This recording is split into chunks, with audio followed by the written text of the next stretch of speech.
All right. Welcome to the show. Yes, sir. All right. So what's going on, man? There's How just are two of you? us. Yeah, just the two of us. Looks like Marco's running a little bit late, so I think he's going to jump in Alrighty. a minute. Yeah, and I don't think there's anyone in the chat yet anyways, so we can just get going and people on the replay can please if you're watching this on the replay, click the subscribe button, ring that notification bell so that you'll know when we go live in the future, and drop a comment and a like.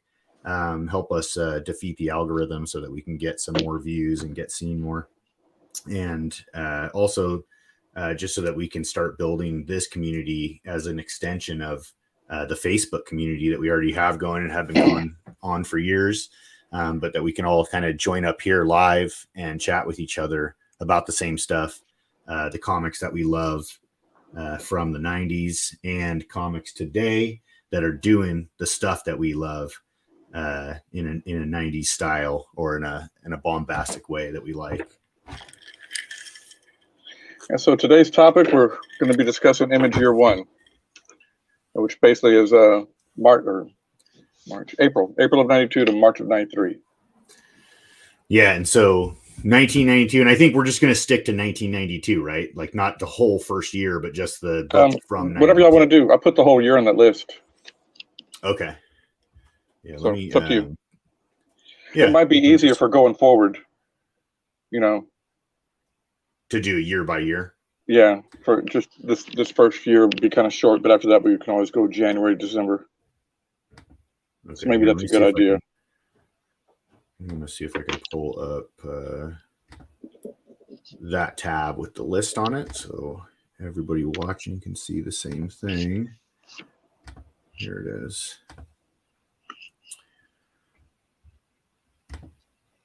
Okay. So we have our list. So we're starting with April 17th. Is that what that is? The 17th it came out? Is that like the Wednesday it came out? Youngblood #1. What's your recollection of buying this book? I didn't get it until probably the 22nd or so. I was still overseas in Okinawa, Japan, and so I was having to get them through the mail through a little weekly shipping program. Yeah. It might have been 2 weeks. I was getting a package every week, but I think it was taking about 2 weeks to get to me. So I didn't see it right away, and I was excited for it. So you were anticipating it, waiting for it, and had seen the ads and everything. I ordered some of that stuff from that American Entertainment, like order this and get a copy of. I think it said like something that never came out. It was one of those things. It was advertising Youngblood 1. Order this and you'll get this, and they never showed up. But I didn't care. Oh, really? Yeah. Yeah, I did a little bit of mail order stuff back then. I did I did some subscriptions through Marvel. So I had, like for a birthday gift or something like that from my parents, they would subscribe me to something so I wouldn't have to, go pick it up or something like that. But right. American Entertainment. Now that company became they're still around, right? That's I don't think so. I don't know if they became something. I'm not aware of it. Did they become Dynamic Forces? Start doing like Dynamic Forces? That's what I'm thinking. I think it was like the same company, and it like they shifted over to doing like variant covers and special editions and things like that. That's my recollection, anyways. I might be wrong.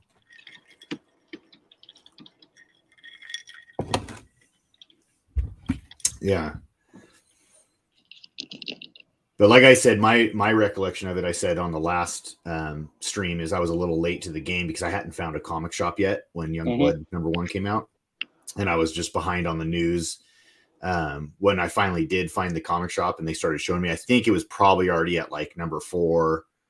I'm not sure. It was like somewhere around there. And I didn't get in it right away because I was hardcore Marvel. I was like an X guy. And so when he was like, hey, look at this stuff. And I'm like, nah, man, I just collect X-Men, like I just collect, whatever this stuff. And then once I finally like took a look at it, I'm like, oh my gosh, these are the guys that left Marvel. These are all the great artists. Like, and I realized, and it all kind of like, it became a thing to me, like, oh my gosh, I missed all of this. Like, I didn't realize that these are the artists that made me love comics. And then now they're all here. Like, did you go back and buy it all? Yep.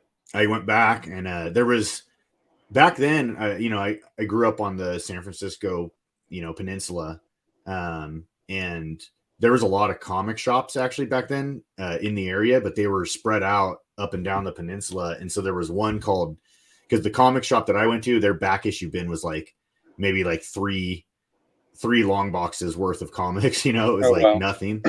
And so when I found Comics and Comics, which was like in Menlo Park or Palo Alto, they had in just epic back issue, like their whole business model was like around these big giant back issue bins and just tons of them. So I just went through, bought I love everything. stores like that. Yeah. Back issue bins are like a pet peeve of mine. When I go into a comic shop, if they don't have like a good organized back issue bin, like I'll literally like, I want to organize it. I want to like, if they're not in alphabetical order, I can't look or I get angry. Yeah. Oh yeah, I get same. I'm exactly the same. Like when I used to work at Lee's Comics, and you might know Lee. Do you know Lee's Comics actually? No, I'm not familiar with that. He's got like an eBay store now after he closed his like physical shops down a few years ago. I might have bought from him. I buy all kind of stuff from eBay.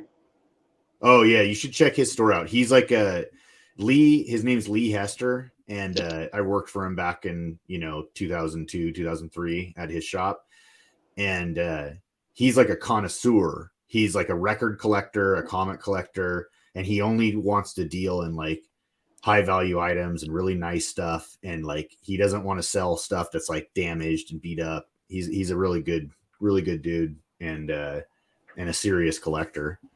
I just looked and I have bought from him. Oh, okay. Like an old Action Comics that had like a really old Action Comics. Wasn't in great shape.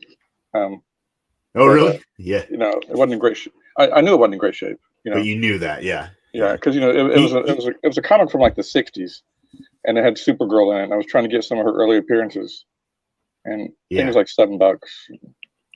Yeah, he buys all kinds of collections. Like when I was working there, I remember he bought this amazing collection from someone at a like a state sale. He got there and they had two wooden like World War II era crates, and they go, oh yeah, there's comics in there. So he opens them up, and there's like all these pristine old Disney comics and Marvel and DC, just everything under the sun. But all in like no bags or boards, but they were in these wooden crates sealed, so they were all in like really good condition.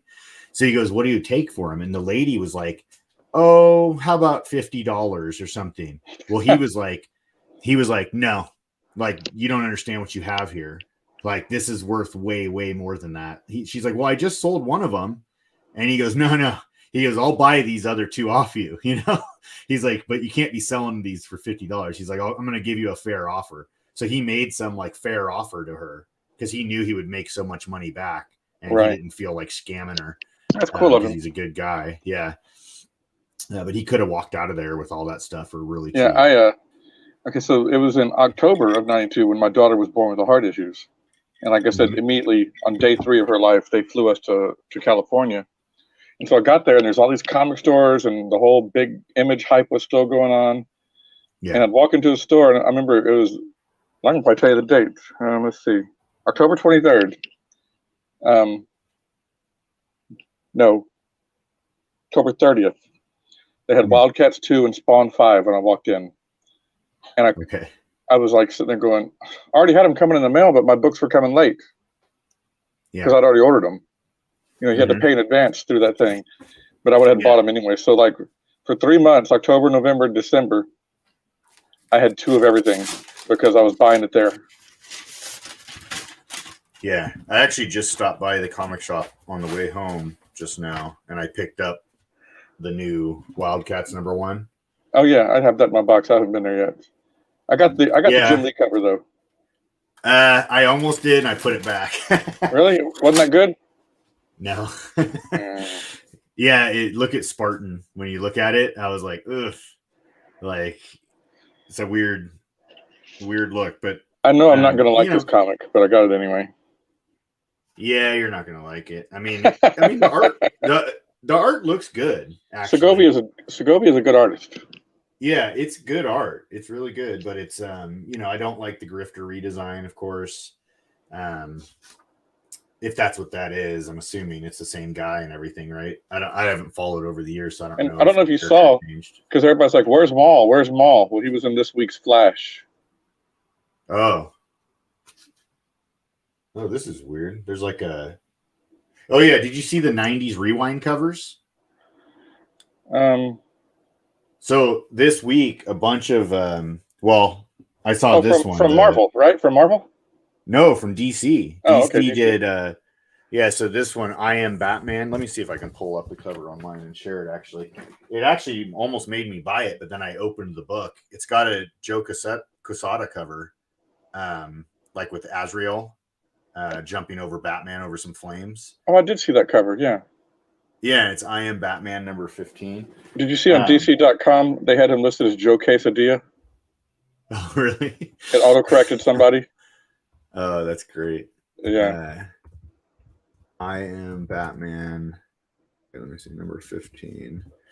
I mean, it's actually like a really good cover, but it also makes me think like, well, if they know what makes a great cover, It's like they're fighting against it. Yeah. Like they're giving in every once in a while. Okay. Yeah, all right, fine. We'll do exactly what you want and give you like a really good look. They remind me of like Vince McMahon. Right. No, we can't have him be champ. They want that. Yeah. We got to keep these current artists strong. Can't let the old artists look strong. Yeah. Here, wait, let me stop that one for a second. And then I'm going to put up here it is. All right. You see that? Oh, yeah. Yeah. Yeah, it's cool. Looks great. 15% off, huh? I know Marvel has a month coming up where it's a bunch of 90s covers. Oh, that'll be unless cool. It already came out. I don't know. Yeah, I don't know. I enjoyed that that X-Men Legacy book for a second. The first like Brett Booth arc, and then was it Walter Simonson? It was, yeah. Yeah, that was. I got today's issue that came out. Well, it's waiting for me. Oh, was there an issue today? I didn't even see it. I forgot which one it was, but yeah. Yeah, I've been slowly kind of like backing things off my pull list and just buying stuff as I go in because, one, I find it more enjoyable to just like look through the shelves and pick out everything I want, and I don't seem to miss much because I go pretty early on Wednesdays, right? And when I can, and I just noticed that I was buying way too much stuff for way too long that I wasn't reading. I get hardly any Marvel and DC anymore. Maybe 2 or 3 each. Yeah. I get Daredevil. Yeah, today I picked up that Wildcats, and then I picked up Do a Power Bomb. This. Oh yeah, isn't that Daniel Warren? Yeah, it's really cool. And this one has actually got a cover by Maria the Wolf. I don't know if you know that artist. Yeah, of course I do. Yeah. Yeah. She's been doing some really good covers. And then I got Lovesick. That's like, oh yeah, I got that. That's a whack book, dude. Have you read it? No, I just picked it up. It looks cool though. I like the art a lot. Do you know what it's about? No, not at all. Basically, I think it's maybe 30 years into the future. I'm just kind of guessing here. But people pay this girl to kill them. Oh. It's like legal to do it. And they call her she's their mistress or whatever. And she kills them. And they want to be killed. Yeah. It's like an ultimate honor amongst these people that worship her. Oh wow. It's a very odd book. Well, that's kind of cool. Yeah. I mean, I like weird books like that, like weird concepts. Yeah. Well, I'm gonna keep just to getting it. I see bought the where- first issue, and I'm gonna keep getting it. Yeah, the art is beautiful. I don't know. I follow this dude on Instagram, actually. Luana Vecchio. Is it a guy or a girl? Luana Vecchio. Well, I follow them on Instagram just because I like the art, and that's why when I saw this, I'm like, oh, that's that artist I like. And then I got the Jonathan Luna. Oh yeah, The Knight and the Lady. I have that too. It's in my box. Yeah, it's a one shot. Yeah, I like that. I like a one shot. So I'm like, oh, good. I'll get a whole story in one read here. That'll be cool. And then, we're talking like current events. I should have shown this thing here.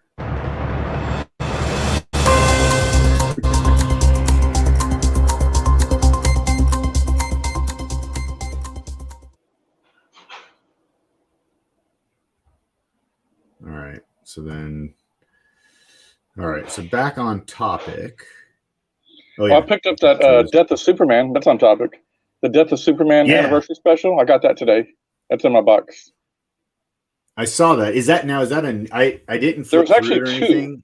There was a Death of Superman special, and then there was a Superman 75 like special edition. So I don't understand the difference, but were they both new comics or are they? Yeah, they were both new today. So I had them both put in my box. Yeah, I saw them. I saw them on the stand, and one was polybagged in the black bag. There was a bunch of different covers too. Yeah. And then New Mutants 98 had a facsimile edition come in today. Yeah, I saw that. I already have that one though, so it must be a re-release. Yeah, probably. I think I've bought that one before. I'm pretty sure, so that's why I didn't pick it up. The only other book I remember having him pull for me for today was DC, and I think it was a one shot. That New Golden Age, which was the Justice Society. It has like all the high collared Green Lantern with the blonde hair, and Wildcat. That whole group. I always liked the JSA. Yeah, I've never read that stuff. JSA. I kind of lost track of them when the New 52 hit. I think it was just called Earth 2. Yeah, the New 52. I got that was that the relaunch that Rob was involved in? He did Hawk and Dove from the beginning. Yeah, of New 52. Well, the Hawkman and Grifter. Well, no, Hawkman and Grifter were later on in New 52. But when New 52 month one launched, he did like 7 or 8 issues of Hawk and Dove. Oh yeah, Hawk and Dove. And only after he left that did he get like Grifter, Savage Hawkman, and he had one more. What was the other one? He had 3. He was writing all 3 and only drawn 1. Oh, Deathstroke. Oh, Deathstroke. Yeah. That's the one he was drawing. Yeah, I liked Hawkman a lot. His Hawkman. It was good. Yeah, that was really good. The art was really good too. I think it was Joe Bennett or something like that. Yeah. Let's see here. All right. So then Youngblood #1. I will say also, I still do prefer the original to the remastered version. You remember that remastered version? The remastered version with that weird storyline change that cut out the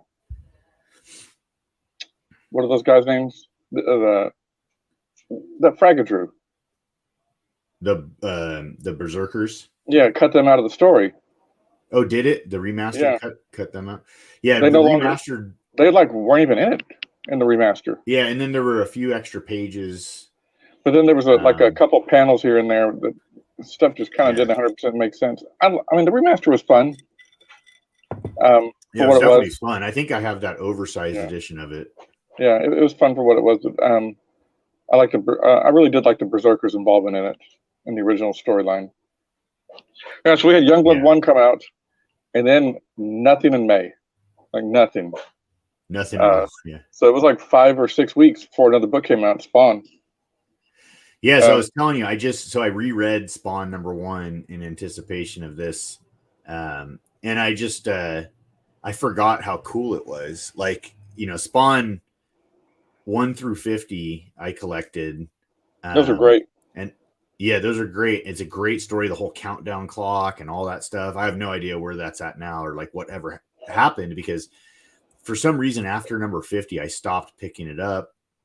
I mean, it was around the time I got in the Navy, so it was probably just to do with that. And, you know, I just kind of faded away from comics for a couple years. Hey, what happened? Do you remember, like, I think it was like Spawn 16, 17, and 18 were skipped. Do you remember that?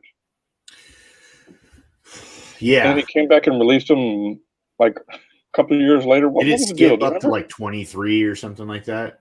Yeah, there's 3 or 4 issues. I don't know how many, but why? It wasn't like I'm just going to skip ahead. There was something that happened.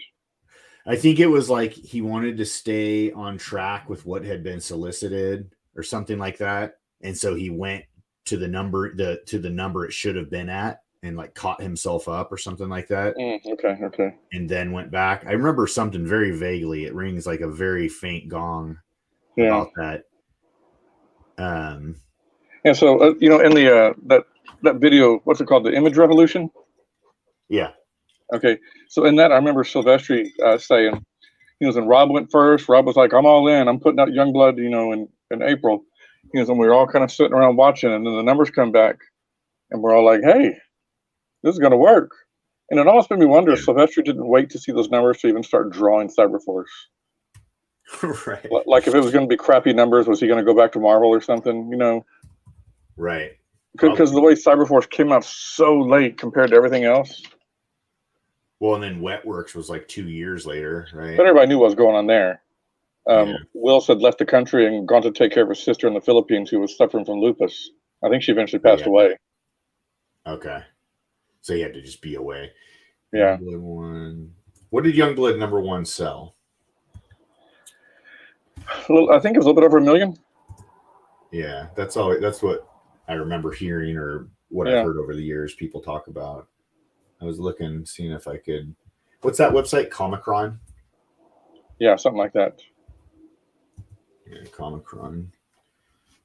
I'll see if I can find it real quick. Yeah, I think I might. That's actually. It wasn't until right around Heroes Reborn when they really started keeping track of sales records, though. Right. Yeah, the old numbers are kind of like they're not 100% accurate, right? Yeah. Because there were so many. Here we go. Youngblood. Estimated total print run of 305,000 copies. Wait, Youngblood number sold 78,000 through another distributor. So that's the other thing, is there's Capital City, Diamond. So it was only about 400,000 then. I thought it had over 1 million, but I guess I'm wrong. This is, I'm not sure. Yeah. Let me see. It says. Because back then it was Diamond and Capital. Capital was the other one. Yeah, it might be a lot more than that actually, because I think I'm just looking at the initial print run. It doesn't have. I don't know how to read their like sales charts here, because it just says order index, price, shipped on this date. But anyways, sold a lot and did well. The second book was like 6 weeks later, Spawn number 1. And Spawn number 1, like when I was just rereading that the other night, I'm like, man, if a comic came out like this right now, I don't know, you know, like I just think it blows everything away. I mean, all these books I think kind of do when you look at like what they do. The current crop of stuff that comes out. I'm talking like superhero stuff. You know, there's a lot of good independent stuff. There's a lot of that, like, you know, the stuff, you know, that these guys are doing that I was just showing that I bought today. And there's a lot of good, really like creative stuff going on right now, actually, in comics that I'm really excited about. But as far as like superhero books go, and this kind of like, you know, just like reading Spawn number 1, I'm like, I don't know if there had been something quite like that, you know, before. So dark and so Hey, did issue you just read issue 1, you said, right? Yeah. Was the countdown clock in issue 1? Yep. It starts right away, but they don't explain it. It just shows. and then you see it tick down like a few panels later or pages later, and then like kind of every time he's doing something.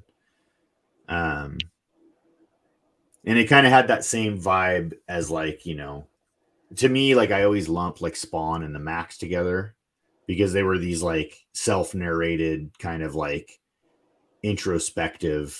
The Max. Yeah, like these comics about like inside the characters' minds, and you're just like hearing everything they're going through and these struggles that they have. And Did you stick with the Max through the bitter end? no, I only ever had. I was more into the cartoon on MTV. I was kind of upset with it. What happens? Well, it turned out that he was all just kind of like a figment of her imagination or something. How she dealt with stuff. Oh no! If that's the case, how do you explain the crossovers? I mean, the Gen 13, Right. you know, hallucinate him and you know, stuff like that. You know, Well, maybe in that world, the whole comic world is imaginary. I remember one point he was in Freak Force or something, and that girl Heritis saw him and thought he was a monster and just started hitting him with her tail. You know, little funny panel. Well, the Max was there was just that Batman crossover with the Max recently. Yeah.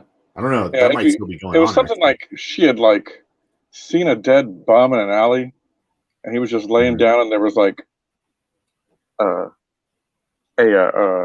lampshade placed kind of over his head, and that's why she made his face look the way it did with the tooth sticking out, because you know how lampshade's kind of curved. It's kind of like. And yeah, it was a very convoluted explanation. Sure, but yeah, the Max was fun. All right, so after Spawn, I think about 6 weeks later again. No, 3 weeks later, we had Savage Dragon 1. Yeah, and so that Savage Dragon, you remember that? It. Yeah, you remember that Inside Image? Yeah, I remember that issue had that Savage Dragon 1 cover on it, and I just thought that image was so cool. The one with the black background. Oh yeah. That was of all the books, you know, that might have been my least anticipated. Number 1 was Savage Dragon. I bought it. It was Eric. I was going to get everything Image, and I loved it so much. I was shocked how much I liked it. Let me see if I can pull up that one. Yeah, like I was saying last time, I still haven't I've read maybe the first couple issues. I still get it back in the day, and I don't remember. Oh, okay. Yeah, it's really cool that he kept going forever. I mean, he's definitely put in the work, and that's pretty awesome. So that kind of makes me want to read it now after all these remember years. Somebody looked up last time we were here saying that the omnibus comes out in December or something. Yeah, this picture right here. Yeah, the omnibus. I'll probably get that. I'll probably just get that and go for it like that. Yeah, that's good stuff, that picture right there. Yeah, that's solid. I still wish he was around though. I like him better than his son. Oh, is that what it is now? It's just about Malcolm. Yeah, the son is the Savage Dragon. Is he Malcolm or is the son Malcolm? I don't remember. No, Malcolm is the son. Yeah. Okay. I did like recently. I liked Eric Larson's art in that Ant remake or the continue. Like I bought the first issue of that and thought the art was gorgeous. Yeah, I have those. Good stuff there. It might have been my favorite I've seen of Eric's stuff in a long time. Not because I just don't see it that much. Not that it's not good, but he's got a great style. And you know, it's different. It's different, but I've always thought it was cool. I guess he's got that Jack Kirby thing going on. Yeah, I think they eventually told Savage Dragon's origin. It's like an Image. Like the Image anniversary book or something, right? The hardcover that took forever to come out. Oh. I think it turned out he was just an alien. There wasn't anything. Oh, really? That extreme about it. Just yeah. It's been so long since I read that though. Let me see here. I'll stop screen. Pull the list back up.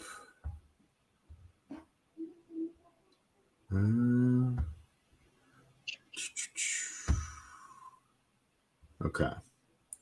So then, yeah, after that, you get Spawn number 2, which, those early Spawn issues with the Todd McFarlane art are awesome. They're beautiful. They're beautiful, beautiful. He really was, I think that's his highest level stuff. But I also did like when Greg Capullo took over. Yeah. And I probably like his take on Spawn even more. Although, I can't really argue with the original issues being kind of like the premier issues, because like when you look at them, you can tell that there's extreme care being taken in the production of them. Right. And they are gorgeous. And that's the way it's supposed to look. So, and Greg was doing a Todd McFarlane riff, yes, when he came in on that book, because right before that he was doing his Liefeld riff, on X-Force, and on X-Force, yeah, which looked great too, but it wasn't Liefeld, but it looked good. Fooled me for a little while, I think. Yeah. Made me feel like the book was still going. I remember there was this letter in Spawn one time when people used to write letters to comics, and this guy's like, I just want to know what you have against X-Force, which is my favorite comic. Because I'm asking you this because first you convinced Rob to leave and make Image. Then he goes, and that devastated me. He goes, then Capullo takes over and you convince him to leave. And then Tony Daniel and Kevin Conrad come on and you get them to leave to do Blood Feud. He's like, why are you going after all my favorite artists and my favorite book? And Todd was like, he was all in tongue in cheek. He's like, I really didn't realize I was taking all the X-Force artists, Oh, we do have Ragu Overlords in the chat. Again, I just realized that I only had the private chat showing, and I didn't have the comments pulled up. What's he talking about? Part Kirby. His style, Larson's art. He's saying he's like Part Kirby, Paul Simonson. Yeah, that's a good description. Yeah, and he said Liefeld took on too much in New 52 year 2. That was a cluster. Felt for a lot of creative. Yeah, I don't know. I always used to say back on like the old message board days, I used to always say like, man, they should just let Liefeld run a corner of Marvel or DC, and just be like, here, you've got the X books or something like that. Those 3 books he wrote, I thought they were all pretty good. Yeah, I was into them. They were the only ones that I was into, actually, because I'm not a DC guy. So Grifter I just was like, oh, the Grifter I'll book buy was that. good. Mm-hmm. That was when I think it was Scott Clark was drawing Grifter, if I remember right. Yeah. And they wouldn't tell Rob he was sick. Oh, that's right. That's when he was sick. Yeah. Yeah. I think I remember that right. Ragu Overlord said today's comics are not for me. Yeah, I'm with you. There's very few of them that are for me. Okay, so also on July 3rd, we had Youngblood 2, which was the first appearance of Prophet. Yeah. Yep. That's a big one. When that movie comes out, that book might be hot. Well, in Youngblood 2, that's actually where the Berserkers come in, right? Yeah, that remaster was several issues in one hardcover. Was it? Okay. Yeah. So they kind of like retold that story too, because I'm like, that's actually their first appearance, I believe, is Youngblood 2. Yeah. Yeah, I love the Berserkers. I wish Rob would do something with them again. To me, they're just like a way cooler Guardians of the Galaxy or something. Just like dudes cruising around on a ship, jumping through portals, and it could just be a wild adventure comic. After the Berserkers, miniseries by Bo Smith and Fraga. I was like, man, this could go anywhere. I just always have been waiting for them to come back, and I know, they're still in his arsenal now, right? And can be used and everything. So, that to me, that would be like the main book. It'd be like that's just like waiting to happen. Like the stories could write themselves, just endless adventures out in outer space, going through the entire Extreme universe. I wonder what he was going to write in that Exterminator stuff. Yeah, I don't know. Because that was Berserkers, you know. Yeah. Hold on. Yep. Oh. Does that say my wife is hot?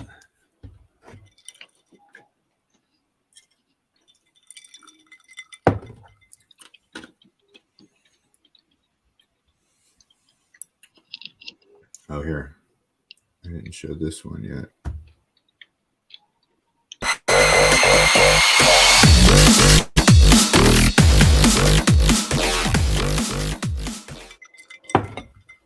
All right. I forgot to show our 1992 starter. Oh, the little thing there, huh? Yeah. You should say my wife is hot.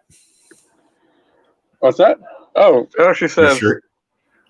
psychotic, but hot too.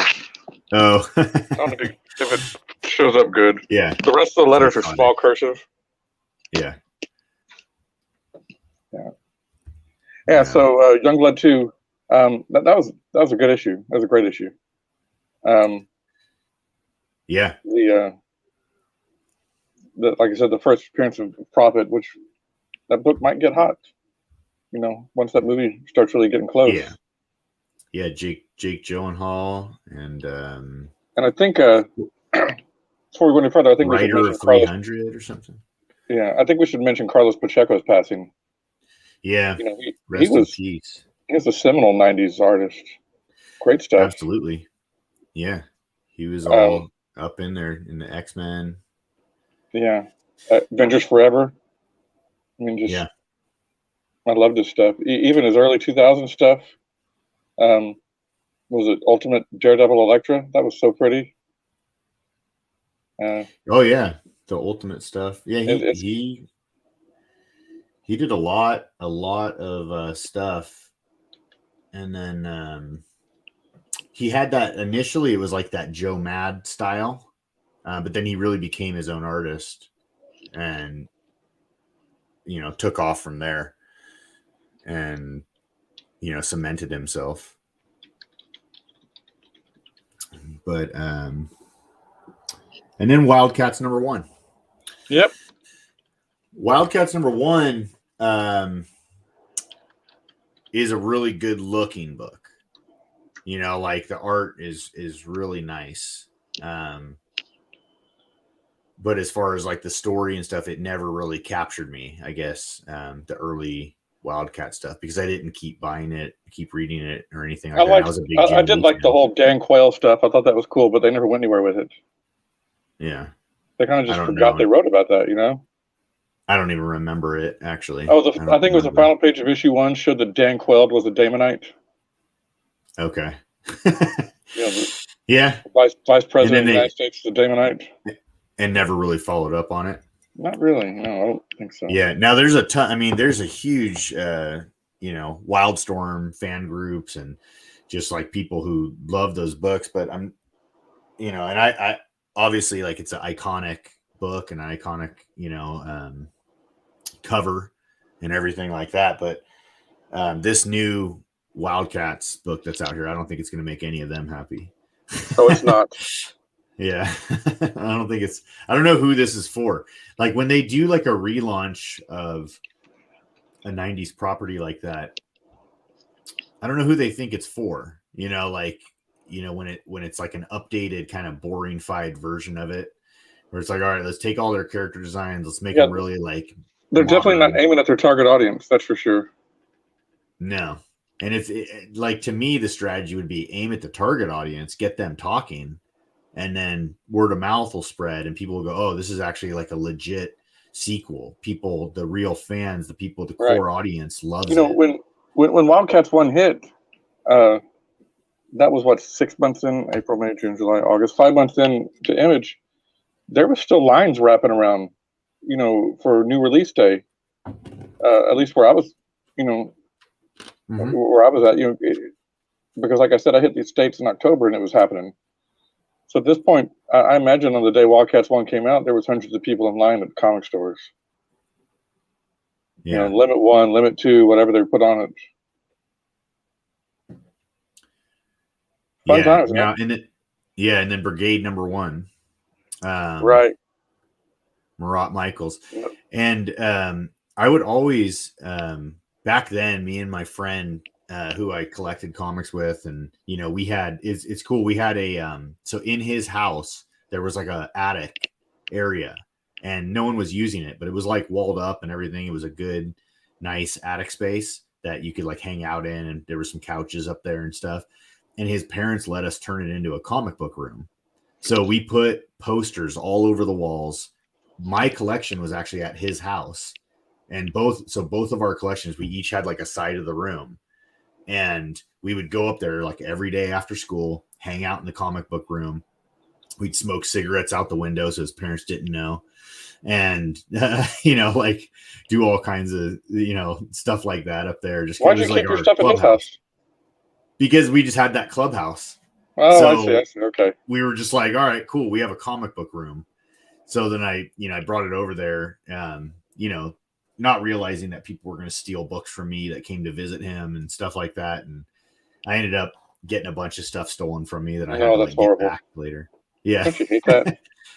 But it was still awesome, to have that room. Yeah. And we would sit up there and we'd talk like, all right, let's plan out like if we could plan a perfect comic company, and we'll have all the best artists and all the best writers. And I would always have Marat on a book back then because, I loved, Brigade, and then also Blindside, of course. Brigade was a great book. Yeah. And that book was good. Yeah, it was a perfect compliment. So August 14th of 92 was the first 3-image comic day, with Brigade, Shadowhawk, and Spawn all on the same day. You think to later days, 2 years later, where sometimes you get 10 or 12 image books in the same day, but in those early weeks, you never knew what was coming in. There was no list online you can go look at.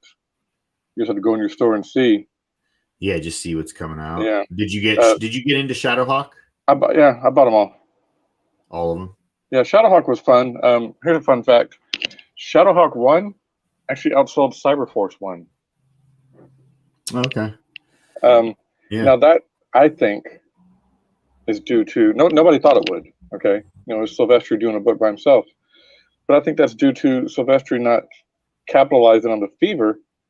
And his came out. When did Cyberforce 1 came out? October. 6 months after Youngblood. By then, a lot of the fever had died, and I think that was.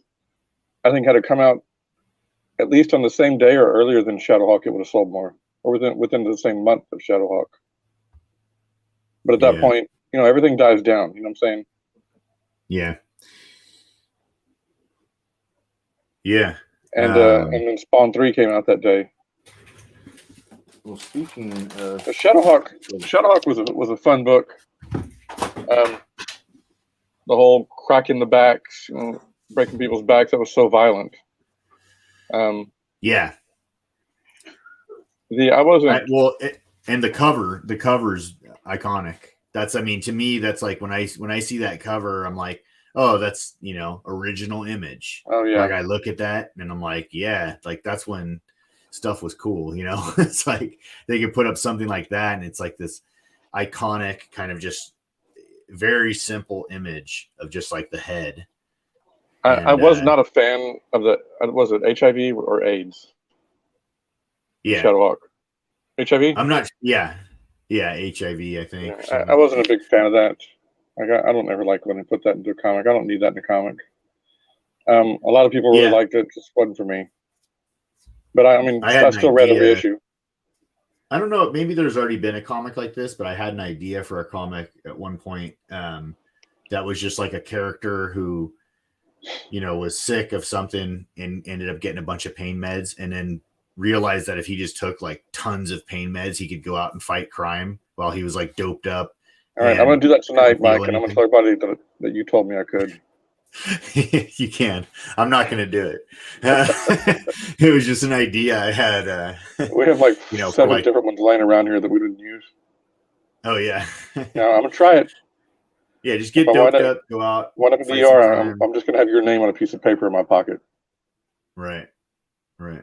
And then Cyberforce #1. Speaking of Silvestri, Yeah, there we go. I picked that up. Yeah. Well, we had. What I found interesting was August 14th, Spawn 3, and then not another book. You know, for 6 weeks until 25th of September, Spawn 4. You know, it's like, what the hell were the other studios doing? Just, working. Yeah, or not. You know, enjoying the money for a minute. Yeah. Yeah, but yes, you know, and then after that was Savage Dragon 2. And yet that, I know I've said it a bunch of times, that book was my sleeper hit. Like, I thought I'd like it. I didn't think I would love it. Now, this was the original Savage Dragon was a mini, right? And then I think it went 4 issues. 4 issues, and then the original started, or this. And God, it was so good. And it got to where I looked forward to All My Extreme and Savage Dragon. Cyberforce was so pretty. The story lacked. It was very pretty. So then after Savage Dragon, we finally had Cyberforce 1. You know, literally 1 week away from 6 months, being 6 months after Youngblood 1. But again, that's why I say that I don't think he had even started on it until they got Youngblood numbers. You know, did it work, or should I do this? Or maybe he was working on it the whole time and still doing some other stuff, and then if you kind of look at how long it took him to do this 8 issues of Batman, right? So yeah, maybe that's what I was going to say. What was this 10 years? Because I think he started on those Batman issues in 2016. Right. I mean, it looks good. It looks really good. It looks like top form. You talking about the Batman? Yeah. Oh my, it's so good. That's my favorite Batman since Dark Knight Returns. I like it better than Hush. Wow, really? Yeah. Yeah. And how's the story? Is it good? I haven't read it yet. Really good. I'm just looking at it. Great last page. Great final page. Is it out of continuity? You know, there's about 15 Batman books, so who the F knows any kind of Batman continuity? Just like, is there continuity? Yeah, there's nothing happening that can specifically make it not continuity. However, the one thing that makes me think it's either set years in the past or just not continuity is that Harley Quinn is still the Joker's girl. Oh. In this book. Okay. Page 1. So he's just choosing to kind of be in whatever time period he wanted to be in. Okay. So I think it could be in continuity, but it's about a specific time. Yeah, adding the story to the past is what I'm thinking. But yeah, God, it's so pretty. There's a page where he just draws Catwoman's like from here up, and that I was like, he better draw more Catwoman in the story. She's so pretty. Oh, good. Yeah, I mean, I just flipped through it and it just looks amazing, so I'm excited to read it. And did he write it too? He wrote and drew. There's somebody else colored it. I think they shot from type pencils to colors. I don't think there's any inks. Yeah, it looks like something like that because it's kind of like a deadline, right? And yeah, it looks like pencil. He should have Adelso ink it. Not have popped it. Yeah, Adelso would be great over Silvestri. Yeah, he's got that kind of whip. He does. The way that he makes Booth's work look with that kind of like whip style. Right. It's really nice. That book is definitely a 90s throwback book. Yeah, well, hopefully they start going back that direction. You know, it's kind of weird because especially over, I mean, I don't know, at DC, you know, it's like, I think Jim Lee's still running some stuff over there, right? He's still one of the big wigs. Yeah, I think he might be the top guy that hadn't been fired, right? Right. But, you know, you'd think he'd be doing more of this stuff or kind of guiding it in that direction. But for whatever reason, you know, it's not. Maybe that's like a parent company decision or who knows. But, you know, at Marvel, it's still CB Cebulski, right? Yeah, I don't mind him. There's just a lot of stuff I'm just not. I don't know. There's just so much. I'm actually getting one X book right now. Exterminators or something like that with all the girls. Oh, I don't So know. issue 2 came out a couple weeks ago, I think. Mm-hmm. I don't know. I haven't been reading X-Men stuff since House of X, Powers of X. I just dropped out after Oh God, both of those. I stopped reading probably halfway between both of those. Yeah. Yeah, Okay, so Marco's not I making didn't it. finish either story. Marco's not going to make it today, everybody. Sorry about that. Okay, well, no worries. I mean, we're kind of getting towards the end of the list here, anyways. I'm not going nowhere. And Yeah, so okay, and after Spawn 4, we had Savage Dragon 2, and then October 9th, like I said, Cyber Force 1 and Youngblood 3. What would Youngblood 3 cover look like? here, let me pull it up. Youngblood 3.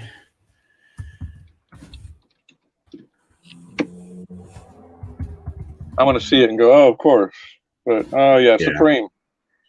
Oh, yeah. That's and then there was a story on the backside, too, that had Shaft, like, all angry looking, right? Yeah, the flip book, yeah. I've got that right here. Yeah. Yeah, this was actually a great book, Youngblood 3. Yeah.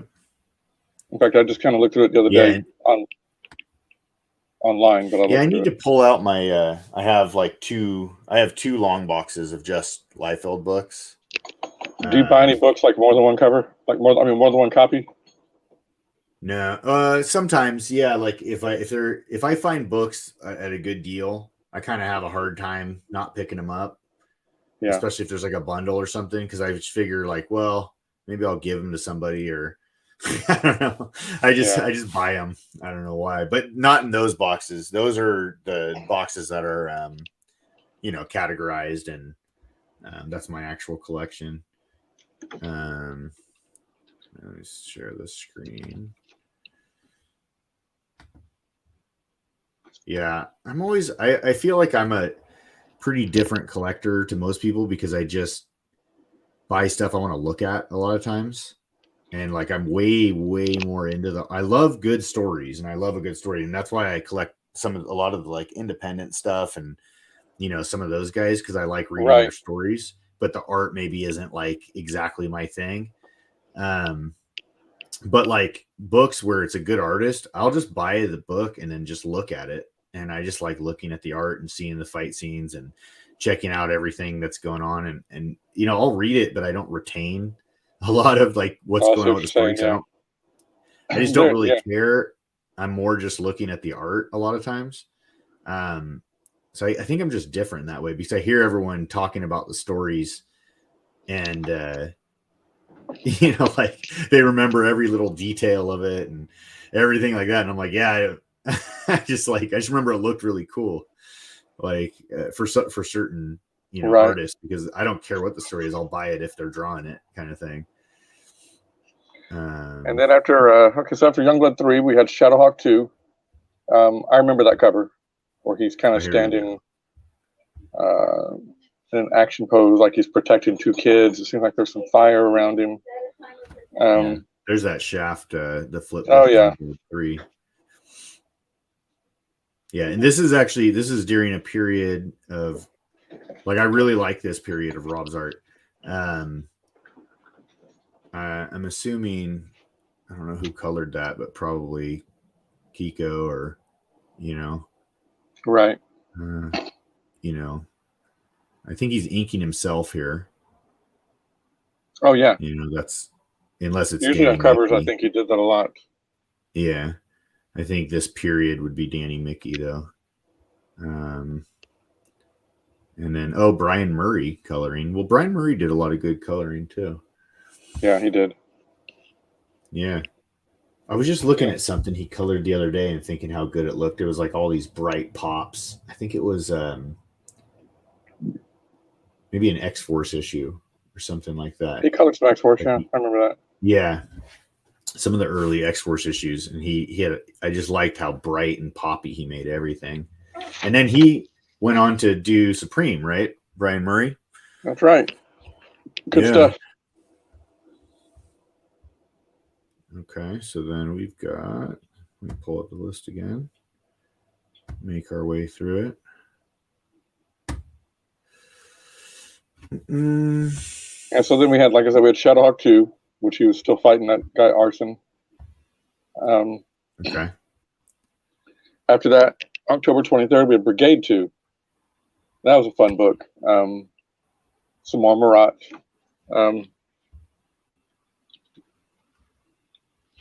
What Brigade 2 cover? Well, Brigade 2 cover was foil, the reflection of yeah, on Seahawk. Seahawk. Plot of the hold on. No. That was the second series. Hold on. Brigade 2 original series was the Genocide. Him and a Battlestone going at it. They're clashing. Oh yeah, and actually, I think this comic actually has the first image from Frega as a pinup in the back. Oh, does it? What was it? Yeah, it's like a Blood Brothers pinup or something, because he was about to do Blood Strike.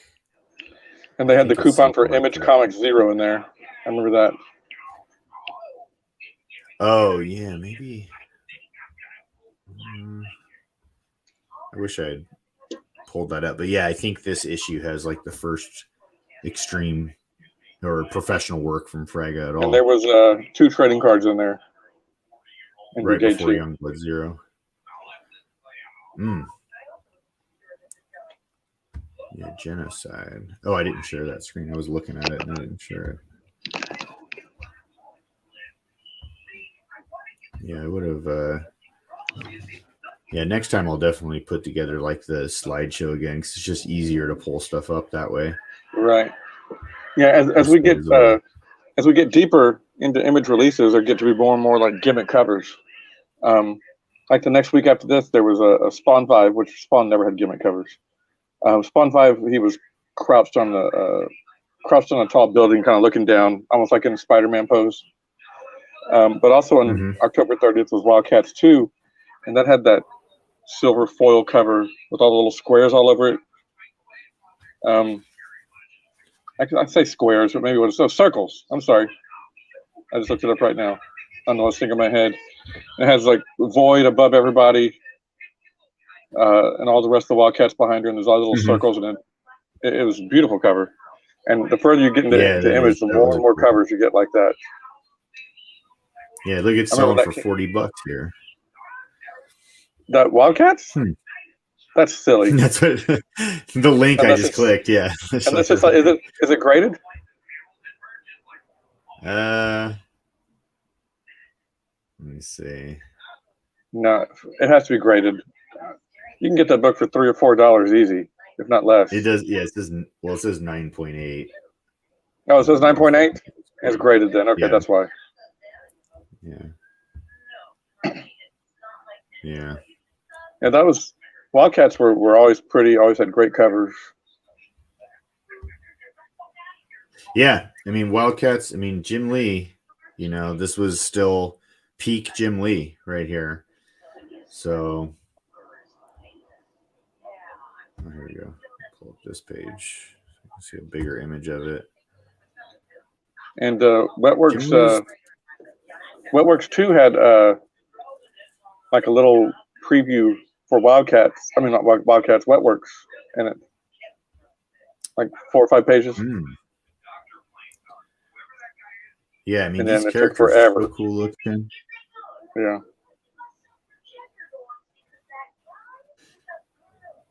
Yeah, look. Wetworks was my favorite of the Wildstorm books.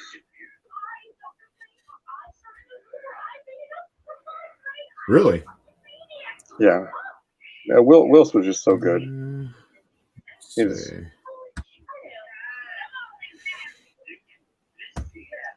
Like when Wills did that, Wills is definitely. What was it, like a 3 or 4 issue X Factor story? To me, that was just, and in my opinion, better than the Jim Lee X-Men coming out. That it was so good. You know what I'm talking about, right? The one that ended where they showed how Cable was actually baby Nathan. Yeah, that was great. So after October 30th was Spawn and Wildcats 2, Spawn 5, Wildcats 2. this is the gap I was telling you about. I remember that gap. It was literally 5 weeks of no comics, nothing. The whole month of December, not one Image comic. And I know comic stores hated people coming in. What'd you get from Image today? Nothing. What do you mean nothing? Because my comic shop, they would say people would like go after them. What do you mean? Like it was their fault, Right. But finally, the first week of December, we had Savage Dragon 3 and Supreme 1.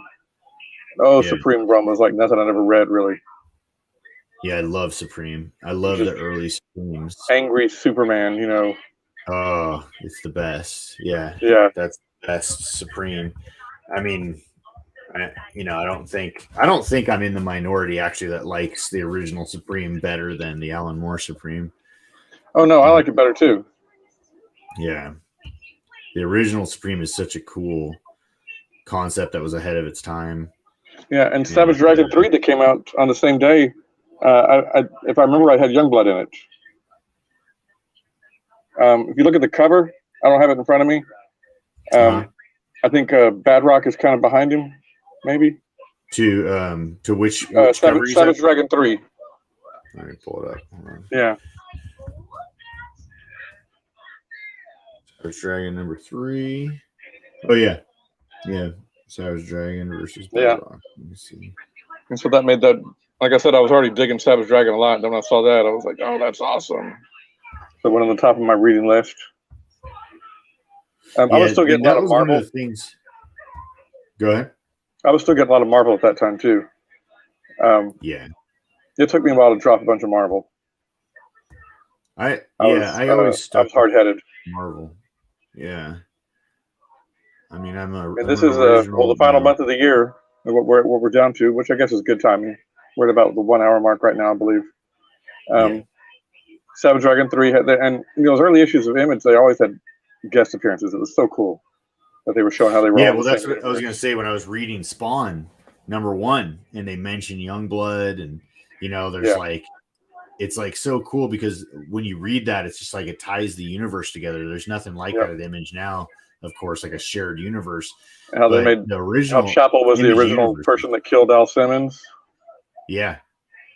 Yeah, the original Image shared universe is like the coolest shared universe of all time. Yeah. It's like all these very unique characters that were all supposed to be in the same universe, and they would cross over all the time or be mentioned in each other's books. And just like, I mean, Youngblood and Spawn were totally linked. Yeah. His origin was linked to Youngblood. And then was there some effort to like recreate that at some point over the years, but then it was put back into order? Yeah. I forgot who was behind that. Was it Kirkman?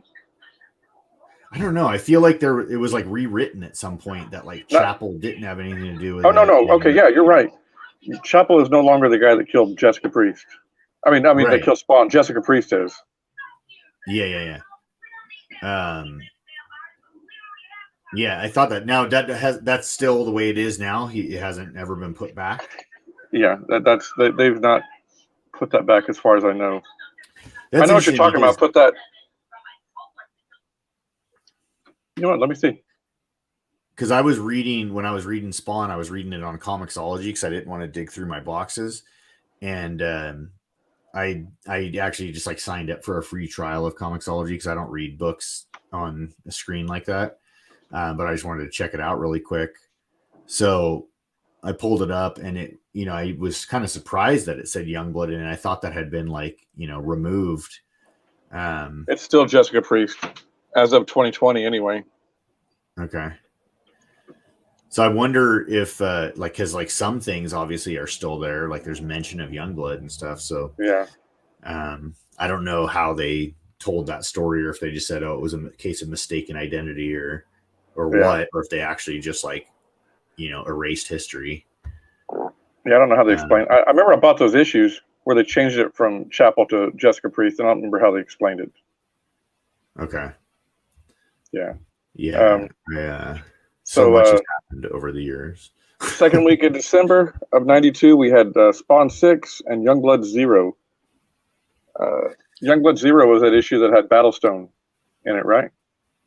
Well, yeah, Youngblood Zero had that's Fraga's first comic that he did, and it was I guess what it was a tryout.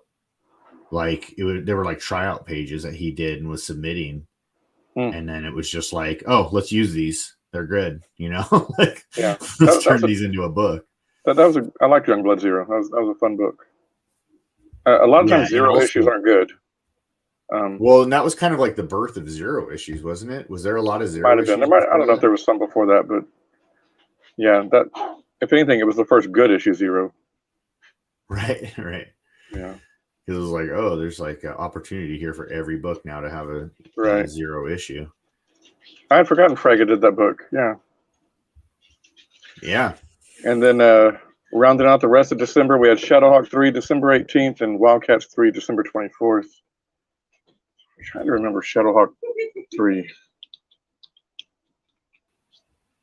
Youngblood Zero. Shadowhawk 3. Oh, yeah. Okay. He's perched squatting on top of a gargoyle on the side of a building, like a typical Daredevil thing. Yeah. And then Wildcats 3 was, of course, the issue with Youngblood on it, where they're kind of having the big fight.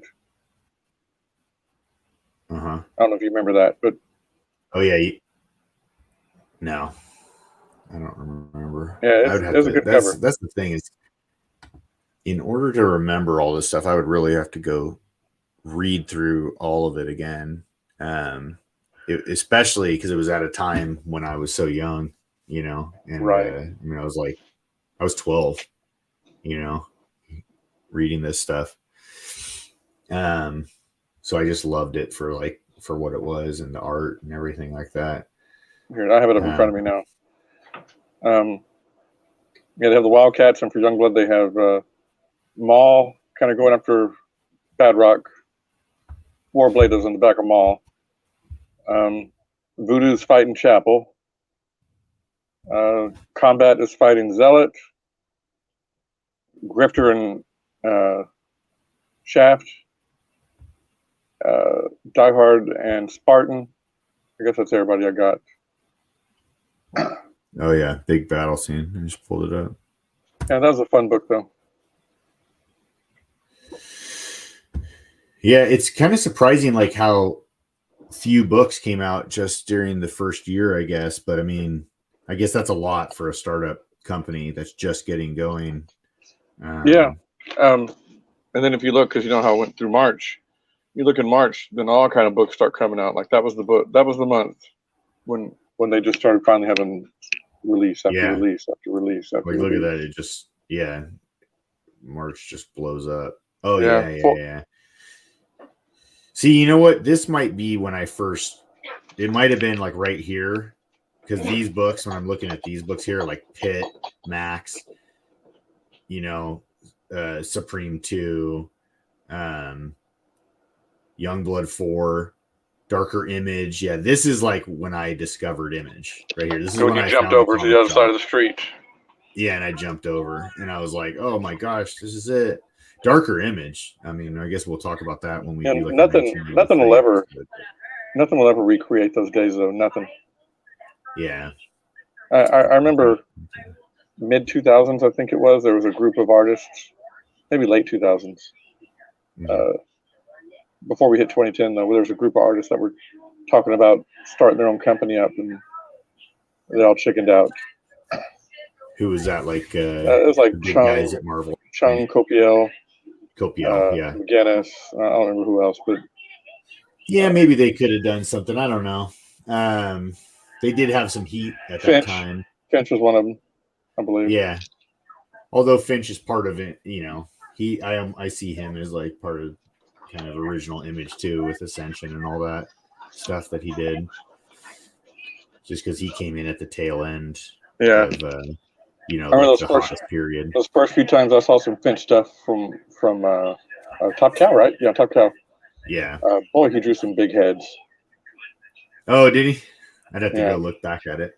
I think there's a Cyberforce cover that has side blade on the cover that he did, and man, her head's big. Yeah. Yeah, but he of course he got better. He's superstar level better, you know. Yeah, I loved his run on Ultimate X-Men. Actually, that's probably one of my That was favorite very runs good. of his. He back then anyway. He was one of the few artists that I'll buy for their covers. What does he do now? What's he? I mean, I see his YouTube show all the time, but what's he working He's always on, just. actually? I don't know. There's 4 covers a month on The Walking Dead color that he does. Oh. That's all I really know. Yeah, see, I can't every stand issue of Walking Dead Deluxe has a Finch cover. It was Art Adams before, right? They still have some Art Adams too. I worded that wrong.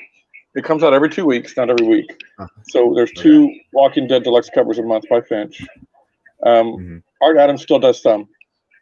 In fact, I saw one coming up in a couple weeks because I'm going to that SF Fan Fest.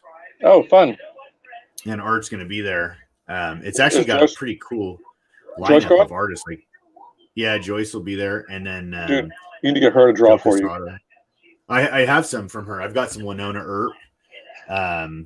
I've got because I've been seeing them at cons since '96. So what I always will do is I'll bring my sketchbook and show them everything that I have. She's amazing. That they've done for me in the past. Yeah, she's. I don't have anything by Art yet, though. Oh, I've got like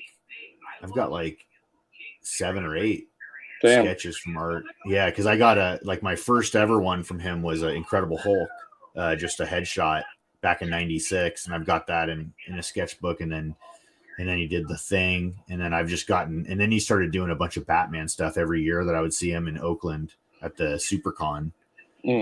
Once WonderCon was gone, and he would always look at my sketches and see that I had kept the sketches, and he'd just be like, "Here, give me that," and I'd be like, "Oh, can I pay you for the sketch?" He'd be like, "Nope," because then I'd have to do good, and then he would just sit and proceed to draw like this amazing sketch, blow me away with a free sketch, and wouldn't let me pay for it because he's on my bucket list. Oh yeah, he's awesome. I'm gonna try to get something from him this time, but I mean, I'm sure he's got like an advanced sketch list. Get Danny Moonstar on the Pegasus. Remember that he did that whole storyline? Yeah, the Atlantis Trojan War attacks. Oh, which one? The one story he did that was in like Asgard. Yeah, X-Men. Yeah, that one. X-Men Asgardian War, right? Asgardian War. Yeah, I've got the trade for that. I think I found it in like a bargain bin a couple years ago. Got the trade. Good stuff, man. He's living legend. Yeah. All right. Well, I guess that wraps up this discussion about. Hope next week we'll have Marco with us, everybody. He's actually supposed to be the true host. Yeah, so, and I'll put together, like a slideshow for next week, so it'll be easier to just kind of figure out what topic we're going to work on. Yeah, figure something out. We'll be having some guests at some point. Yep, some interviews, some guests. We're going to be doing a lot. We're just going to be doing this casually and kind of putting out episodes as we can when we can schedule them, and just want to continue, putting out some kind of. Basically, just like more like, to me, I think of this as like community building and just like just as an enhancement on our Facebook group, and just something to offer to everybody in our community and stuff, because we've been going strong for a few years, so it's a good group. So if you guys are watching this, then get out there, invite people into our group, into the Facebook group, and let's start posting more and more. Yes, sir. All right, Mike, you have a good night, brother. All right, you too. I'll see you later. Mm-hmm.